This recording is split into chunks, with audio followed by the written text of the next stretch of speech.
Bienvenue. Une des questions que les gens en deuil se posent, c'est quand le bon moment d'aller chercher un nouvel animal?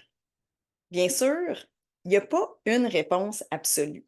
Par contre, je vais te donner des pistes de réflexion pour t'aider dans ce questionnement. Je suis Karine Bourbonnais. J'accompagne les gens en deuil de leur animal parce que je le sais à quel point c'est une épreuve qui est difficile et que ça peut faire toute la différence d'aller chercher de l'aide.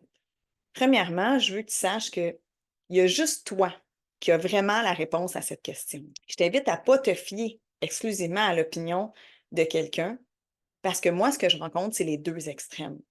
Donc, des gens qui attendent 1 an ou plus avant d'aller chercher un animal, ou au contraire, des gens qui attendent à peine quelques semaines. Et dans les deux cas, ça peut être la bonne chose à faire. Ce qui est important, c'est vraiment de prendre soin de soi et de s'assurer que l'animal va avoir sa place. Hein, donc, s'il n'y a pas de place dans mon cœur parce que je suis tellement dans la grande peine, peut-être qu'un nouvel animal va juste faire réactiver cette peine-là. Et des fois, ce qu'on peut faire, c'est tester le concept avant d'adopter un autre animal. Donc, par exemple, aller faire du bénévolat à la SPCA, garder le chien ou l'animal d'un ami. Hein, donc, l'idée, c'est de voir comment je me sens quand je suis en contact avec d'autres animaux.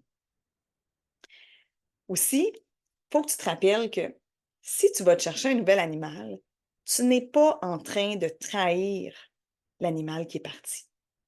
Hein, nos animaux, ils veulent juste notre bien-être. Donc, on n'a pas besoin de s'en faire pour ça. C'est vraiment une pensée humaine. C'est pas vrai que j'ai besoin d'avoir complété mon deuil pour être en mesure d'adopter un autre animal. Ça dépend vraiment de toi. Et c'est sûr que si tu vas chercher un nouvel animal, tu vas le comparer avec l'autre. Hein, donc, on ne peut pas éviter ça. C'est sûr qu'on ne veut pas être juste là-dedans. Donc, ça revient à est-ce qu'il y a de l'espace pour accueillir un nouvel être? Hein, l'histoire avec mon autre animal va être encore là. Je ne pourrais pas m'empêcher de comparer, mais est-ce qu'il y a de l'espace pour du nouveau? Souvent, les gens ont peur de ne pas aimer le nouvel animal autant. Donc, je veux te rappeler que l'animal qui est parti, tu l'as eu pendant, j'ose espérer, plusieurs années. Hein, donc, le lien, il s'est créé avec le temps.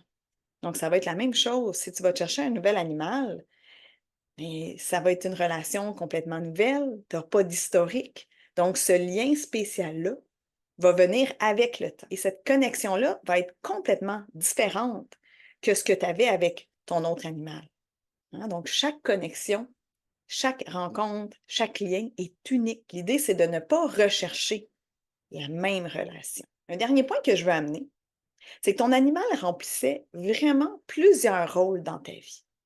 Hein, donc, c'est aussi ça, de vivre sans notre animal, c'est que ces rôles-là ne sont pas comblés.